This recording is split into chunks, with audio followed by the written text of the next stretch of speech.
महीने के बच्चे रोते रहते हैं और अभिभावकों को पेरेंट्स को ये लगता है भूखा होगा दूध की बोतल पिला दो। बंद कर दे, कम कर दे या सुस्त हो जाए बच्चा, इसका मतलब है कि अंदर कोई ना कोई गंभीर चीज उसके अंदर डेवलप। ORS आजकल चल रहा है, ORS बीच भी चल रहा है, इस पर क्या मसाज से को क्या होता है कि आप जो है जो देखा गया है कि बच्चे की जो ग्रोथ होती है उसमें हेल्प मिलती है। तो देखा कई बच्चे होते हैं जो समय से ज़्यादा मतलब समय निकल जाता है लेकिन बिल्कुल उनका डेवलपमेंट ही जो है नहीं हो पाती। तो 24 घंटे के अंदर उनको मोबाइल या स्क्रीन यानी टीवी या लैपटॉप ये नहीं देखना चाहिए। जो नीडी पेरेंट्स बनते हैं वो बड़ा परेशान होते हैं क्योंकि बच्चा दिन में सो रहा है और रात में सो रहा है। तमाम इसका नाम सुना होगा, ब्रोंकिलर है ना। तो ये जो चीज़ें देखी गई है उनमें ज़्यादा होता है जहाँ पर कि उनकी परिवार में किसी को इस तरह की हिस्ट्री मिलती है। नमस्कार, मैं हूं आपके साथ कुलभूषण राजदेव और आप देख रहे हैं JMT न्यूज़। हेल्थ कॉर्नर में आप सभी का स्वागत है। आज हेल्थ कॉर्नर में हम बात करेंगे बच्चों से जुड़ी तमाम चीज़ों को लेकर के, तमाम जो बीमारियां बच्चों को होती है। और देखिए, आम आदमी तो जो वयस्क लोग होते हैं वो तो किसी तरह संभल जाते हैं, लेकिन नौनिहाल जो अभी बोलना भी शुरू नहीं करते वो अपने दर्द, अपनी दिक्कतें कैसे बताएंगे, क्या क्या उनको दिक्कतें होती है, इन सब पर चर्चा करेंगे। और हेल्थ कॉर्नर में आज मौजूद हैं डॉक्टर, हमारे साथ अरुण कुमार आर्य साहब मौजूद हैं जो कि चाइल्ड स्पेशलिस्ट हैं। डॉक्टर साहब, बहुत बहुत स्वागत है आपका हेल्थ कॉर्नर में। और बतौर बाल रोग विशेषज्ञ, क्योंकि आपसे चीज़ें जानेंगे और मुझे लगता है कि आज जो आपसे हम बातचीत होगी दर्शक उसे बहुत ध्यान से भी जानेंगे, क्योंकि बच्चों की जब बात आती है तो दिल एक तो बड़ा कांपता है, क्योंकि आम आदमी तो नॉर्मल है, समझ लिया ये ऐसे करना ऐसे कर लेना, लेकिन बच्चा जो कि बता ही नहीं सकता दिक्कत क्या, बेजुबान अगर हम बोले तो उसे बड़ी दिक्कत होती है। तो सवालों से शुरू करते हैं, आपसे बातचीत करेंगे, लेकिन सबसे पहले मैं चाहूँगा अपने बारे में संक्षिप्त में थोड़ा सा अपने बारे में बता दें दर्शकों। Thank you very much. सबसे पहले बताऊँ, मैंने SN मेडिकल कॉलेज आगरा से MBBS की पढ़ाई करने के बाद मैं GSVM आ गया और मैंने सन 2002 में MD ज्वाइन किया और 2005 में मैं पास आउट हुआ MD पीडियाट्रिक्स। उसके बाद मैं 1 वर्ष तक, जैसे आप जानते होंगे, लेडी हार्डिंग मेडिकल कॉलेज का कलावती सरन चिल्ड्रन हॉस्पिटल है, काफ़ी विख्यात हॉस्पिटल है, वहाँ मैंने सीनियर रेजिडेंसी की है 1 वर्ष की। और उसके बाद public service commission Uttar Pradesh के तहत मेरा जो सिलेक्शन है ये उसके थ्रू मेरा सिलेक्शन हुआ और मैंने 2006 में सितंबर में मैंने यहाँ पे ज्वाइन किया और उसके बाद से मैं लगातार CSB मेडिकल कॉलेज कानपुर में कार्य कर रहा हूँ। 2006 से अगर हम जोड़े तो लगभग मोटा 19 साल जी हाँ, मतलब एक लंबा टाइम पीरियड होता है, 2 दशक का अनुभव इसको अगर पहले, क्योंकि 2 आपने पढ़ाई लंबी समय से करी है। बाल रोग विशेषज्ञ के तौर पे आपकी भूमिका काफ़ी अहम होती है। तो पहला सवाल तो यही होगा कि आमतौर पे देखा गया है बुखार बड़ी है कॉमन मानते हैं, लेकिन जब बात आती है बच्चों की, नवजात बच्चे, 3 महीने के बच्चे रोते रहते हैं और अभिभावकों को, पेरेंट्स को ये लगता है भूखा होगा दूध की बोतल पिला दो, या माँ जो है वो स्तनपान करा देती है। इन सब चीज़ों को लेकर के आपसे मैं जानना चाहूँगा कि एक नवजात बच्चे के लिए बुखार कितनी ज़्यादा भयानक चीज़ है।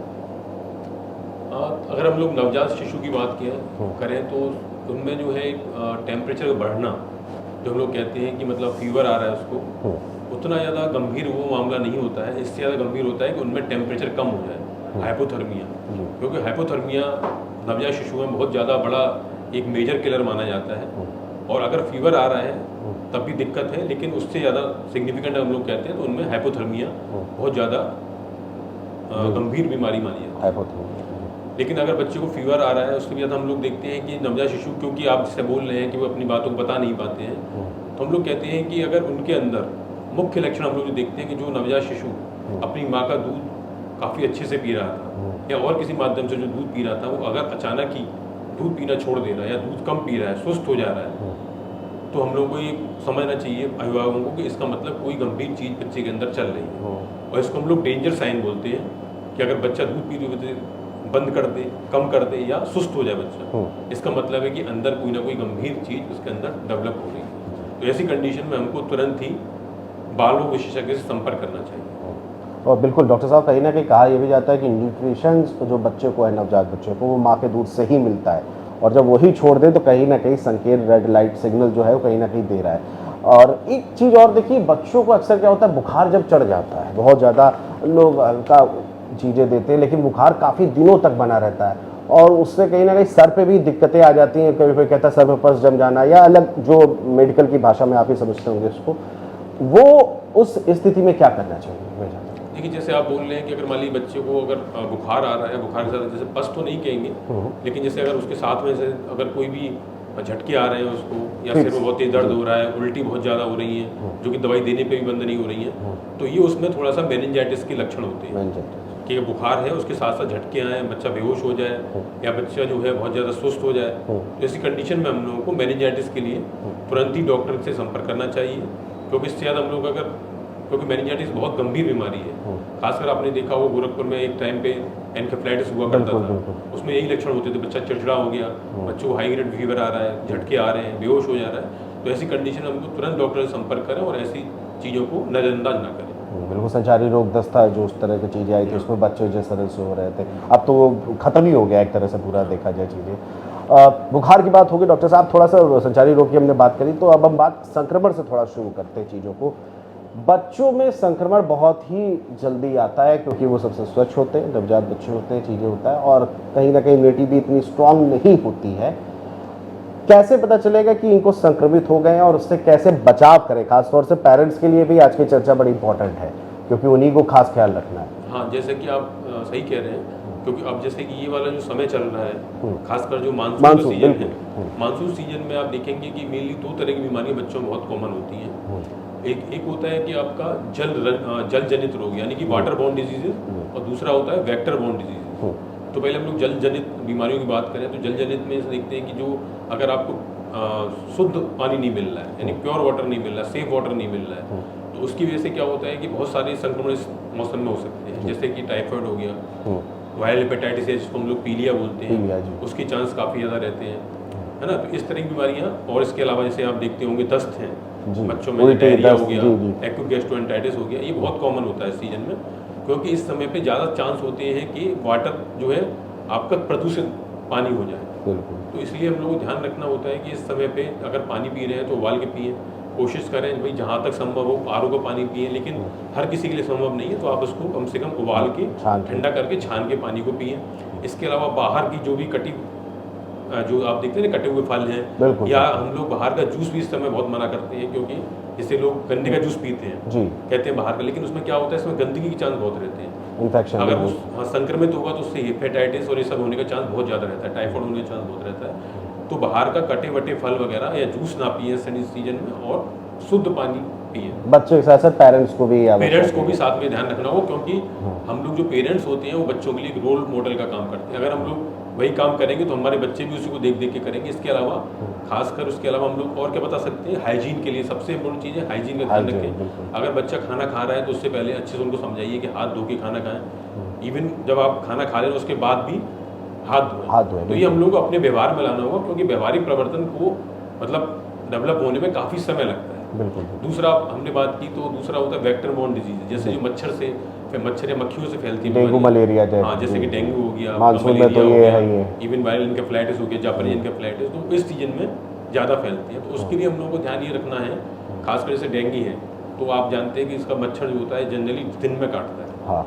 तो हम लोग को ध्यान ये रखना है कि बच्चों को फुल स्लीव्स कपड़े पहना है ना, पूरी आस्तीन के कपड़े पहना है। और अगर मान लीजिए ज़्यादा आपको लग रहा है मच्छर, तो जो घर है उसमें पूरा कवर्ड रखें जाली वगैरह से, जिससे मच्छर अंदर ना आए।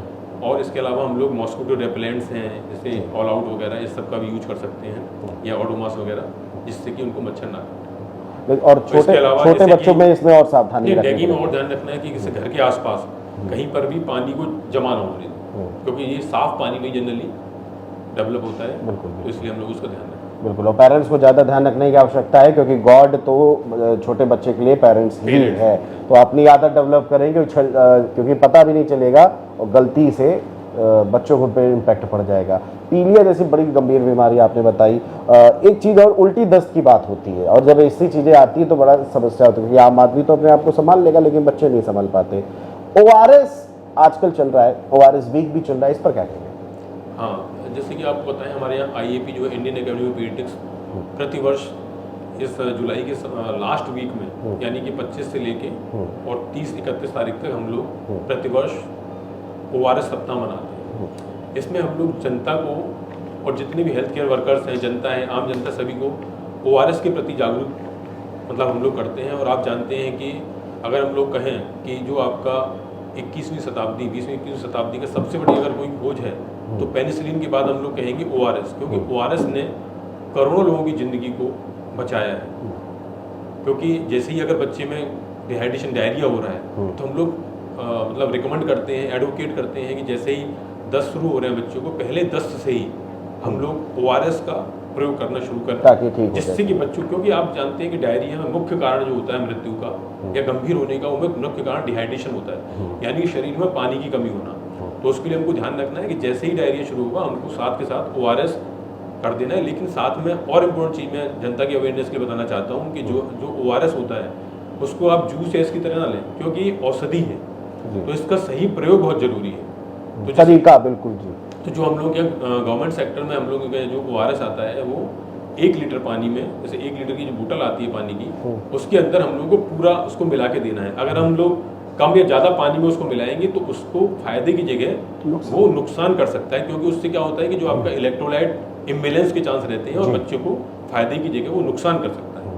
तो इसका सही प्रयोग बहुत जरूरी है। बिल्कुल, डिस्क्रिप्शन जो होता है, डिस्क्लेमर, उसको ध्यान से पढ़े, ध्यान से कैसे और होना उसका सही से यूज करें। बिल्कुल, ये देख, और ये चीजें लोग बड़ी गलती करते हैं। एक छोटी सी चम्मच ली, जरा सी कटोरी में या छोटे से गिलास में मिला के बच्चों को 2 चम्मच उसकी सही मात्रा नहीं होगी, सांद्रता सही नहीं होगी, तो उससे नुकसान होने की ज्यादा चांसेस। बिल्कुल, देखिए ये बात डॉक्टर साहब, देखिए कई लोग नहीं जानते होंगे, और मैंने देखा है आसपास लोग ऐसे ही करते रहते हैं चीज़ों को।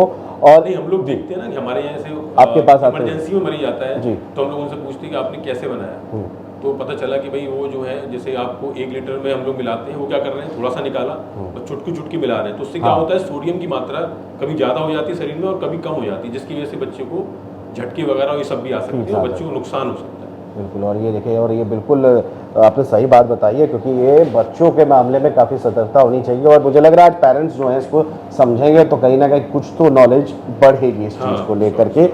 एलर्जी की अगर हम बात कर ले डॉक्टर साहब, क्योंकि उससे पहले संक्रमण, अच्छा कि संक्रमण में हम कर रहे थे, एलर्जी पे आते हैं। गले में संक्रमण होना, और इसके अलावा सांस लेने में संक्रमण होना, कानों में से, कोई छोटे बच्चे होते हैं। और सफाई की अगर हम बात करें, क्योंकि इससे पहले हमने स्वच्छता की बात करी थी, तो बच्चों की, खासतौर से नवजात बच्चों की, उनकी केयर में कैसे हमें अपने आप को सतर्क रहना पड़ेगा? देखिए, जो नवजात शिशु होते हैं उनको आप जानते हैं कि वो, क्योंकि उनकी इम्यूनिटी इतनी डेवलप नहीं हुई होती है, तो वो हमेशा इन्फेक्शंस के लिए प्रोन होते हैं। तो उनमें हम लोगों को ध्यान ये रखना है कि सबसे इम्पोर्टेंट चीज़ होती है हाइजीन। जैसे हम लोग अपने यहाँ रेजिडेंट्स हैं, डॉक्टर्स हैं, उनको, इसके अलावा हेल्थ केयर जो वर्कर्स हैं उनको भी समझाते हैं कि अगर नवजात शिशु में सबसे इम्पोर्टेंट चीज़ है कि अगर हम उसको टच कर रहे हैं, कोई भी घर का मेंबर अगर टच कर रहे हैं नवजात शिशु को, तो सबसे इम्पोर्टेंट चीज़ होता है हैंड वॉशिंग। अगर हम लोग प्रॉपर हैंड वॉशिंग करेंगे तो ये देखा गया है कि 80% तक नवजात शिशुओं के इन्फेक्शन को हम लोग कम कर सकते हैं।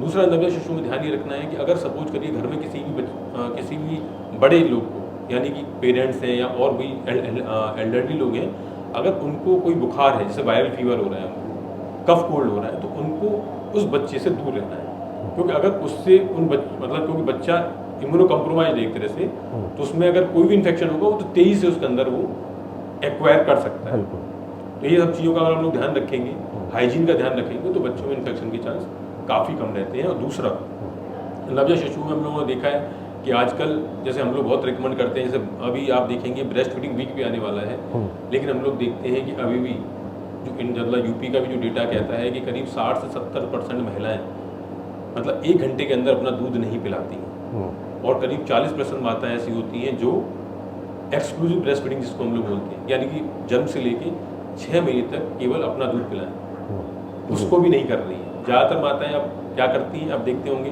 ओपीडी में बहुत सारे बच्चे आते हैं, उनकी मदर ज़्यादातर बच्चों को लेकर अपना दूध नहीं पिलाती, क्या कहती है, हमारा दूध कम हो रहा है, और वो बोतल फीडिंग पिला रही है, गाय का दूध पिला रही है, फार्मूला फीड पिला रही है, पाउडर सबसे, हाँ, काऊ का, यानी टॉप फीड ज़्यादा कराती है, बोतल से फीड कराती है, जिससे कि नवजात शिशु में इन्फेक्शन का चांस बहुत ज़्यादा होता है, क्योंकि वो रबड़ जो होती है। और दूसरी तरफ मैं बताऊँ कि जो माताएं अपने ही दूध पिलाती हैं केवल बच्चों को 6 महीने तक, उनमें ये देखा गया है कि जो डायरिया है वो कम से कम 10 से 12 गुना कम हो जाता है उसके चांस। इन्फेक्शन, जो रेस्पिरेटरी इन्फेक्शन निमोनिया होता है, जी, उसके चांस 4 से 5 गुना कम होते हैं। और यही निमोनिया दिमाग तक चला जाता है, जो मैं अभी शुरुआती में पस बोला था, जो अलग इन्फेक्शन जो है वो मेनिंजाइटिस में भी वो कन्वर्ट होता है। फीडिंग टाइम टू टाइम नहीं करने का और इस चीज़ों को लेकर के।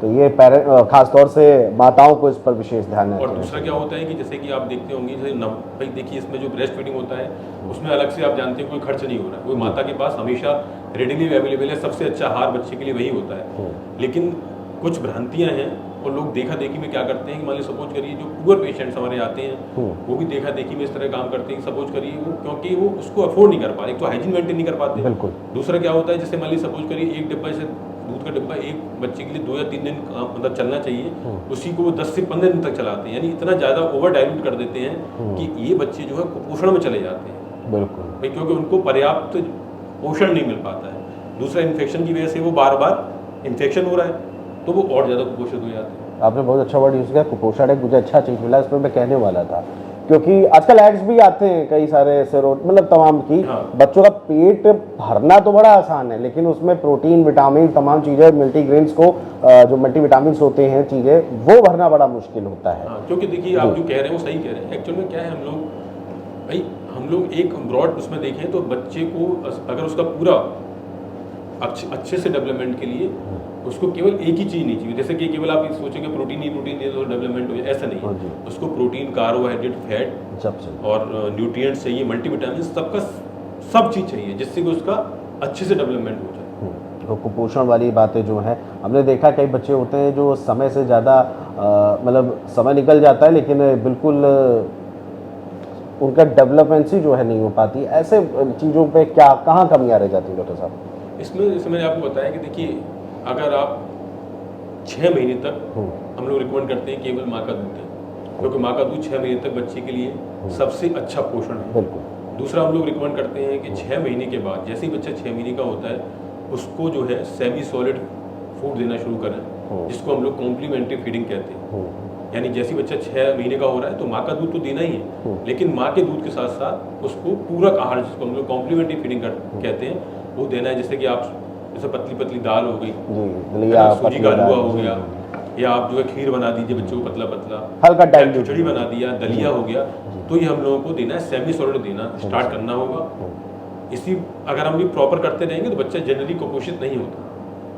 बिल्कुल बात सही आप कह रहे हैं। और एक बात तो देखिए इतनी चर्चा हुई स्पष्ट हो गई कि माँ को खास तौर पे ध्यान रखना चाहिए हाइजीन का और फीडिंग का, न्यूट्रिशन का, क्योंकि तभी आप ही से ही आपने आपकी कोख से निकला है तो आप ही से ही सही हो पाएगा। तो आपको बता दूं कि जो पहले 2 वर्ष होते हैं, इवन अगर हम माँ के पेट वाला भी हम मान लें तो पहले जो 1000 डेज हम लोग कहते हैं जी, यानी कि मान लीजिए कि जो आपका 9 मंथ प्रेगनेंसी वाला और first 2 years of the life, ये पूरी तरह से आप समझिए जैसे हम लोग कोई मकान बनाते हैं तो नींव जिसको हम लोग कहते हैं, इसी तरह से ये एक्चुअली में फाउंडेशन स्टोन है। जो पहले 2 साल हैं जीवन के, ये फाउंडेशन स्टोन होते हैं। और अगर हम लोग इनमें बच्चे का अच्छे से ध्यान रखेंगे, उसके पोषण का अच्छे से ध्यान रखेंगे, उसको इवन जो मेंटल हम लोग साइकोलॉजिकल सपोर्ट है इस सबका ध्यान रखेंगे, तो ये देखा गया है कि ये बच्चे आगे चल के बहुत अच्छे से डेवलप होते हैं मेंटली, फिजिकली, हर तरह से। बिल्कुल। और ये कहीं ना कहीं सबसे जिम्मेदारी पेरेंट्स की भी होती है, खासतौर से माँ की भी जिम्मेदारी। तो ये देखा गया है कि जो बच्चे कुपोषण का शिकार होते हैं इस दौरान, उनका आगे चल के भी उनको अलग अलग तरह की बीमारियां भी होती हैं और वो उतना डेवलपमेंट उनका प्रॉपर नहीं होता। बिल्कुल, इस तरह की आप बात बिल्कुल सही कह रहे हैं, क्योंकि कहीं ना कहीं अगर बच्चे का विकास और उसका अच्छा सेहत चाहिए तो उसमें माँ को भी अपना योगदान देना पड़ेगा और परिवार को, पूरा परिवार, क्योंकि माँ की साथ देना होता है, माँ बच्चे के साथ साथ माँ की भी केयर पूरे परिवार के साथ रहना पड़ेगा। बिल्कुल बात सही है आपकी। एक चीज और डॉक्टर साहब देखी गई, एलर्जी आजकल बड़ा कॉमन हो गई, कोई जेनेटिक हो जाती है, कभी कभी बच्चे रोने, बच्चे का सीधा काम है रो रहा है, और मैंने आपको पहले कहा रोने का मतलब है भूखा। लोगों में बस एक फैक्टर, या तो उसने मतलब यूरिन कर दी है या फिर ये भूखा है, बस 2 ही चीजें पता है पेरेंट्स को इसके। इस पर आप क्या कुछ बताएंगे कि क्या रहेगा एलर्जी, कैसी एलर्जी शुरुआती नवजात बच्चों को और छोटे बच्चों को हो सकती है? क्योंकि एलर्जी जो है एक्चुअली ज़्यादातर देखा गया है कि जो एलर्जी के केसेस होते हैं, जैसे कि स्किन एलर्जी हो गया, एक्जिमा वगैरह हो गया, डर्मेटाइटिस हो गया, एटोपिक डर्मेटाइटिस बच्चों में कॉमन होता है, सेबोरिक डर्मेटाइटिस होता है।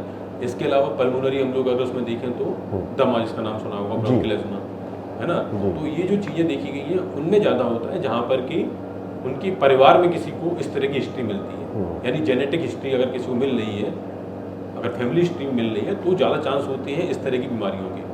जैसे माँ के अंदर है या मान लीजिए ग्रैंड पेरेंट्स के अंदर है या कोई सिबलिंग है, यानी साथ मतलब उसका भाई बहन है, उनको अगर इस तरह की हिस्ट्री है तो इस तरह के चांस दूसरे बच्चों में बढ़ जाते हैं, यानी कि एक तरह से जेनेटिक प्रेडिस्पोजिशन के चांस ज़्यादा होते हैं। और कहीं ना इस पे भी वही इसके अलावा जैसे कि हम लोग देखते हैं जैसे दमा है, तो उसमें क्या है कि जेनेटिक तो है ही है, लेकिन आजकल आप देखते हैं एनवायरनमेंट में बिल्कुल हम लोग देखते हैं कि जो इंडोर पॉल्यूशन है, आउटडोर पॉल्यूशन तो हम लोग कहते ही हैं, जैसे आप देखते होंगे जितने भी आप ऑटोमोबाइल का जो पॉल्यूशन हो गया, इसके अलावा लेकिन घर में भी हम लोग देखते हैं बहुत सारे पॉल्यूटेंट्स बढ़ते जा रहे हैं। जैसे आप देख रहे हैं कि घर में कोई मान लीजिए आपकी मतलब हम लोग की माता जी जैसे पूजा करती हैं, आप देखते हैं कि उसको अगरबत्ती धूपबत्ती बिल्कुल है ना, या कॉइल जला रहे हैं, मॉस्किटो जो महक है, इंडोर पॉल्यूटेंट्स होते हैं जो कि इनसे भी काफी नुकसान होता है। बिल्कुल। तो हम लोग को ध्यान रखना है कि इस तरह की पॉल्यूशन खासकर जो इंडोर है जिसको कि हम लोग कम कर सकते हैं, बाहर का तो मालिए हम लोग नहीं कम कर पाएंगे, लेकिन इंडोर पॉल्यूटेंट्स वो आस्था का एक विषय है, ठीक है, लेकिन थोड़ा सावधानी के साथ कम कर सकते हैं। क्योंकि अभी मच्छर वाली आपने बात करी थी, तो जो छोटे बच्चे होते हैं उनको ओडोमास और ये जो कॉइल्स वगैरह इनसे भी थोड़ी दूरी रखनी चाहिए, क्योंकि कहीं ना कहीं इनकी महक जो भी इसमें फ्रेग्रेंस होती है वो भी कहीं ना कहीं ये मतलब ये फ्लेयर अप कर सकते हैं, एलर्जी इससे भी हो सकती है, ट्रिगर का काम करते हैं। जी ट्रिगर बिल्कुल बात सही, क्योंकि मैंने कई मामलों में देखा और व्यक्ति को पता ही नहीं चलता, एट द एंड पता चलता है इसको महक से प्रॉब्लम है। फिर डॉक्टर जब बताता है, लोग से बातचीत जब करता हूँ मैं, तो डॉक्टर से बताया, डॉक्टर ने कहा है कि ये मत करो, इससे भी हो सकता है। तो ये चीजें बहुत ज्यादा आपको ध्यान रखना होता है, क्योंकि एलर्जी के लिए आपको किसी भी चीज से एलर्जी हो सकती है ना, तो उसको पता करना टेस्ट के द्वारा और फिर उसको अवॉइड करना इतना आसान नहीं होता है। तो हम लोग खुद ही थोड़ा आइडिया रखना पड़ेगा किस चीज़ से हमको दिक्कत हो रही है और उसको हमको अवॉइड कराना। डॉक्टर साहब, एक अब चीज़ आती है, सबसे बड़ी चीज़ जो हर व्यक्ति के बारे में है, हर प्राणी जो इस दुनिया में रहा है, वो है पेट। और पेट में बड़े बड़े लोग जब उनकी दिक्कतें होती हैं, और देखा छोटे बच्चों के पेट में कीड़े वाली जो बात आ जाती है, पेट में जब दर्द होता है और फिर वो चीज़ें बड़ी हो जाती हैं, उस पर आप क्या कहेंगे, क्या लक्षण है उसके, कैसे उससे सावधानियाँ बरतें? देखिए, उसमें जो बच्चों के पेट में कीड़े होते हैं उनके बहुत सारे लक्षण कॉमन होते हैं। जैसे कि एक तो होता है, जैसे मान लीजिए कभी कभी होता है कि आपको जरूरत से ज़्यादा अगर भूख लग रही है, एक ये सिम्टम हो सकता है। अगर बार बार आपको पेट में दर्द हो रहा है, ये आप देखते हैं कि जो एक होता है कि एंटीवायरस वर्मिकुलरिस करके कीटाणु मतलब होता है, उसमें आप देखते हैं उसमें बच्चे की जो पेरिएनल एरिया होता है, जो लैटिन की चारों तरफ की जगह होती है, उसमें इचिंग होती है, उस एरिया में इचिंग हो रही है खासकर रात के समय। तो और इसके अलावा कुछ कीड़े होते हैं जो कि मतलब स्टूल में पास हो जाते हैं, लैटिन के अंदर भी पास हो सकते हैं। कुछ ऐसे कीड़े होते हैं जिनमें आप देखते हैं कि वो खांसी की तरह भी हो सकता है, और आप देखते हैं खांसी के अंदर भी कीड़े निकल सकते हैं, क्योंकि वो पूरी इवन ब्रेन तक भी पहुंच जाते हैं। जैसे हम लोग न्यूरोसिस्टिक सर्कोसिस वाले जो कीड़े होते हैं वो ब्रेन तक पहुंच जाते हैं और वो कन्वर्जन यानी झटके की तरह भी प्रेजेंट करते हैं। तो हम लोग रिकमेंड ये करते हैं कि आप जो भी, जैसे कि आप जो कच्चे फल होते हैं या सब्जियां होती हैं उनको अच्छे से धो के खाना है। इसके अलावा रॉ मीट नहीं खाना है। तीसरा हम लोग को ध्यान ये रखना है कि जब भी हम लोग खाना खा रहे हैं उससे पहले अच्छे से हाथ धोएं, या शौच करने के बाद अच्छे से हाथों को धोना है। इन सब चीज़ों को ध्यान रखना है। इसके अलावा रेगुलर डिवॉर्मिंग, जो छोटे बच्चे होते हैं खासकर, उनको 6-6 महीने पे जो कीड़े की दवा आती है एल्बेंडाजोल, उसका प्रयोग करें। बिल्कुल, और समय समय पे डॉक्टर्स को भी दिखाना है अगर चीज़ें ज़्यादा बढ़ जाती हैं, दिक्कत हो रही तो डॉक्टर संपर्क। बिल्कुल, इसमें अपनी स्वघोषित डॉक्टरी ना दिखाएं। और आजकल पुराने ज़माने की जो पद्धति, जैसे देखिए पुराने ज़माने में भी जो पद्धतियाँ थी वो उस समय के लिए ठीक थी, क्योंकि उस समय ना इतना कोई बड़ा प्रचलन था, ना हम मॉडर्नाइजेशन नहीं था, इतने सारे रेजेस नहीं थे, कोई अल्ट्रा वायलेट। आजकल देखते हैं हर एक व्यक्ति 3-3 फ़ोन रखे हुए चीज़ें आती, इसका भी एक इम्पैक्ट पड़ता है। तो एक सवाल तो ये रहेगा, क्योंकि बच्चों की स्किन बहुत ही नाजुक होती है, इन्फेक्शन हो जाता है, आपने पहले इसका हालांकि जवाब दिया था। ऐसे में मेडिकल से रिलेटेड या अपने डॉक्टरों से परामर्श करके हमें चीज़ें इस्तेमाल करनी चाहिए। लोग दादी नानी के नुस्खे शुरू कर देते हैं, मस्टर्ड ऑयल हो गया, चीज़ें लगा दी। अच्छा, बच्चों की जो मालिश होती है, शुरुआत में मालिश करते हैं, इस पे क्या कहना चाहेंगे? कोई कितना, ये हालांकि ज़रूरी भी है मालिश करना, लेकिन कभी कभी लोग अति कर देते हैं, उस पर मैं आपसे जानना चाहूँगा। नहीं, देखिए ऐसा है कि जो ये चीज़ साइंटिफिकली प्रूवन हुई है कि जो मसाज होती है वो एक्चुअली बच्चे की ग्रोथ के लिए अच्छी मानी गई है। जो भी रिसर्च अभी तक हुई है, तो ऑयल मसाज जो है अच्छी मानी गई है, लेकिन उसमें जो है कुछ पर्टिकुलरली कुछ जो ऑयल होते हैं, है ना, उनको ही मतलब मेनली से ऑलिव ऑयल होता है, इसके अलावा ऐसे कोकोनट ऑयल है, तो ये इनका प्रयोग अच्छा माना गया है। इसके अलावा और जो ऑयल्स हैं जैसे कि कड़वा तेल हो गया, इनका बहुत अच्छा मतलब इफेक्ट नहीं देखे गए। तो इसमें यही हम लोग को ध्यान रखना है कि मसाज जो से पहले हम लोग करते थे वो अच्छा है। मसाज से एक तो क्या होता है कि आप जो है जो देखा गया है कि बच्चे की जो ग्रोथ होती है उसमें हेल्प मिलती है। इसके अलावा जो बॉन्डिंग होती है वो भी अच्छी पाई गई, लेकिन अति नहीं करनी चाहिए। मैंने देखा है कि कई लोग 2-2 3 घंटे मसाज करते हैं या कई बार मसाज करते रहते हैं, बच्चा रोने लग जाता है, चकत्ते देखिए पड़ मसाज जाते हैं। अच्छी चीज़ है, लेकिन हम लोग सबसे इम्पोर्टेंट चीज़ है कि जब तक आप उसको न्यूट्रिशन प्रॉपर नहीं देंगे, हाँ, तो अब आप केवल मसाज करते खींचे जा रहे रहेंगे, हैं। केवल बेनिफिशियल नहीं होगा। तो सबसे इम्पोर्टेंट चीज़ है कि उसका न्यूट्रिशन का हमको ध्यान रखना, बिल्कुल न्यूट्रिशन, प्रॉपर फीडिंग जरूर कराना। बिल्कुल। और इस पे कहीं ना कहीं हमें चीज़ें देखनी भी पड़ेगी। एक सवाल और है, क्योंकि डॉक्टर साहब होता ऐसा है कि हमने देखा है कि शुरुआत से चीज़ें उसमें हम लोग पूछते चले आ रहे हैं, जो जेनेटिक बीमारियां होती हैं, फिट्स आना, बच्चे को फिट्स आ रहे हैं, पता भी नहीं चल रहा, बच्चा सो जा रहा है अचानक से, फिट्स आ जा रहे हैं। अच्छा, अमूमन एक चीज़ है, आपने तो इतना 20 साल करियर दे दिया, देखा है पेरेंट्स जो न्यूली पेरेंट्स बनते हैं वो बड़ा परेशान होते हैं, क्योंकि बच्चा दिन में सो रहा है और रात में जग रहा है, और उनकी पूरी और उनकी भी जो लाइफ होती है पेरेंट्स की, जो ऑफिशियल लाइफ, उसमें भी इम्पैक्ट पड़ता है। इसको हम कैसे सुधार सकते हैं, कि या ये एक नेचुरल चीज़ है? नहीं, देखिए ऐसा होता है ना कि ये एक नेचुरल चीज़ है। इसमें जब बच्चा जो है माँ के गर्भ में होता है, तो ज़्यादातर जब माँ काम कर रही होती है दिन में, तो बच्चे का नॉर्मल रूटीन वो उस समय सोता है, और जब माँ रात को सो जाती है तब बच्चा यूजुअली एक्टिविटी करता है ना। तो वो पैटर्न क्या होता है, कुछ महीनों तक, चलो ये या कुछ वीक्स तक वो रह सकता है, और धीरे धीरे करके वो चेंज होता है। तो इसमें बहुत ज़्यादा घबराने की जरूरत नहीं है, क्योंकि मैंने देखा जो भी मेरे फ्रेंड सर्किल में वो अक्सर परेशान होते हैं, और एक कहावत की जाती है, जब तुम बनोगे तब पता चलेगा, ये जो बात बोली जाती है बड़ा इम्पैक्ट। लेकिन आप उसमें कुछ कर नहीं सकते, क्योंकि ये नेचुरल चीज़ है। उसके लिए अलग से कोई भी दवा बच्चों को सुलाने की देने की जरूरत नहीं है। क्योंकि जितनी दवाइयाँ हम लोग यूज करते हैं, सेडेशन यूज करते हैं, वो दिमाग को यानी ब्रेन को अफेक्ट करता है नेगेटिव। बिल्कुल डॉक्टर साहब, आपने एक बात बिल्कुल सही करी, ये नेचुरल चीज है और इसमें धीरे धीरे परिवर्तन होता है। लेकिन इस पर एक थोड़ा अपवाद है, वो मैं थोड़ा सा आपसे जानना चाहूंगा, उनके लिए क्या आप कहना चाहेंगे? कई लोग क्या करते हैं, बच्चों को जगाते रहते हैं दिन भर, ठीक है, घुमा रहे हैं, जगा रहे हैं, और रात में उसे सुला रहे हैं कि दिन में सो जाएगा तो रात में भाई जाहिर से सो गया, चार्ज हो गया, अब रात में वो शैतानी करेगा। क्या ये चीज बच्चों के साथ करनी घातक है उनके मानसिक विकास के हिसाब से? देखो, हाँ, थोड़ा सा इस चीज़ को अवॉइड करना चाहिए, क्योंकि ये जो है थोड़ा सा उसको प्रॉब्लम कर सकती है। क्योंकि हम लोग को जो नेचुरल चीज़ है उसमें उसको हम लोगों को व्यवधान नहीं करना चाहिए, क्योंकि ये मैंने आपको जैसे बताया कि कुछ दिन के अंदर ये जो फिनोमिना होता है, जो नॉर्मल फिनोमिना है, वो धीरे धीरे करके वो चेंज होता जाता है ना। तो आपको अननेसेसरली उसमें इंटरफेरेंस करने की, या कोई भी इस तरह की मेडिसिन या इस तरह का जो आप बता रहे थे कि जबरदस्ती उसमें जगा रहे हैं, ये चीज़ नहीं करनी चाहिए। 10 गो विद द फ्लो, क्योंकि 6 महीने साल बाद जो आपने बताया, धीरे धीरे साइकिल वो खुद जैसा के अंदर वो जैसा बिल्कुल जैसा जैसा उसका विकास होता रहेगा, चीजें उससे डेवलप होती रहेगी।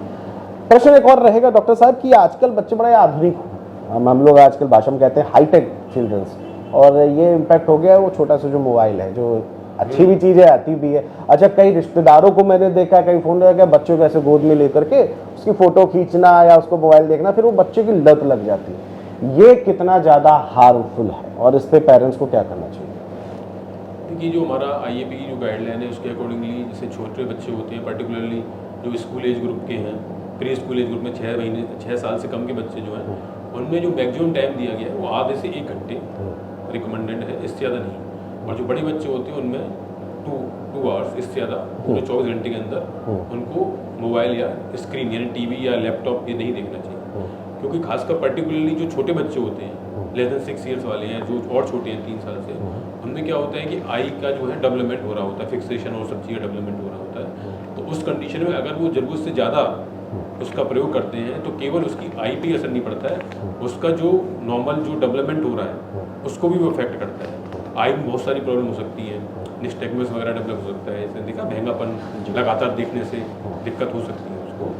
तो ये हम लोग को ध्यान रखना है कि उसको, मैंने जैसे आपको बताया 6 साल से कम में 1 घंटे से ज़्यादा का हम लोग को नहीं देना है। और जो छोटे बच्चे लेस देन 3 ईयर, उनमें तो हम लोग को कोशिश ये करनी है कि दूरी बना रखें, उनको ना ही दें तो ज़्यादा अच्छा। जो भी छोटे छोटे चल रहे हैं उनसे जितनी दूरी बना रखें। और ये बिल्कुल पेरेंट्स की बात है, क्योंकि आजकल लोग सोचते हैं देखो मेरा बच्चा यूट्यूब चला लेता है, मेरा फ़ोन चला लेता है, खुशी होती है, लेकिन वो कहीं ना कहीं वो एक्चुअल में आगे चल के उनके बच्चों के लिए घातक सिद्ध है। यही मानसिक और शारीरिक विकास में बाधा बनती थी, यही पूरी फैक्ट है। डॉक्टर साहब, लास्ट क्वेश्चन मेरा ये रहेगा, क्योंकि हमने बहुत बढ़िया चीज़ें आपने हमें बताई चीज़ों को लेकर के, बच्चों को कैसे केयरिंग करना चाहिए, पेरेंट्स पे आप क्या 1-2 सेंटेंस कहेंगे जिससे पेरेंट्स चीज़ें समझे कि बच्चों की केयर कैसे होनी चाहिए आज के मॉडर्न लाइफ में? देखिए, जो आजकल का माहौल है उसमें सबसे इम्पोर्टेंट चीज़ है कि जो आपके बच्चे हैं उनको आपको सबसे पहले समय देना होगा। जिसकी सबसे ज़्यादा कमी है।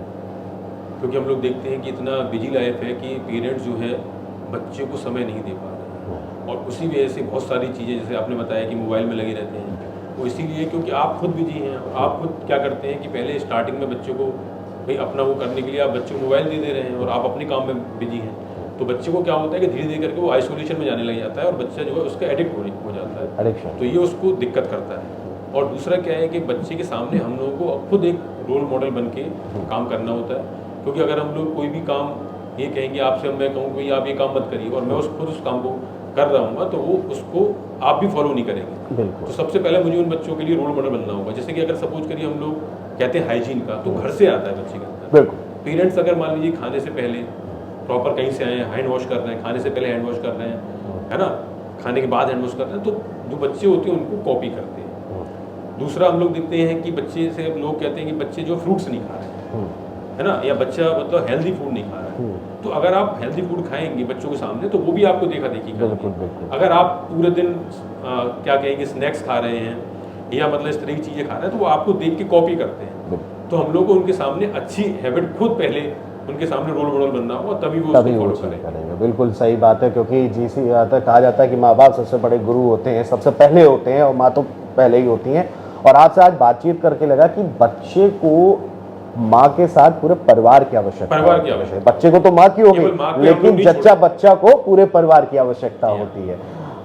डॉक्टर अरुण कुमार आर्य जी, आपका बहुत बहुत शुक्रिया। आज आपने चर्चा में हमें अपना समय दिया और बहुत अच्छी चीज़ें बताई, खासतौर से क्योंकि हम चाइल्ड स्पेशलिस्ट के पास आम व्यक्ति नहीं जाता, भ्रांति में रहता है कई दादी नानी वाली, जो हमने आज चर्चा करी चीज़ों को लेकर। लेकिन आपने जो चीज़ें बताई हैं, और मैं ये बिल्कुल समझता हूँ कि जो हमारे दर्शक आज आपको देख रहे हैं, ये कहीं ना कहीं इस चीज़ को समझेंगे, सीखेंगे और थोड़ा अपनी लाइफस्टाइल करेंगे। क्योंकि अगर आपको अपना बच्चा परफेक्ट चाहिए तो आपको भी परफेक्ट बनना पड़ेगा। डॉक्टर साहब का बहुत बहुत शुक्रिया।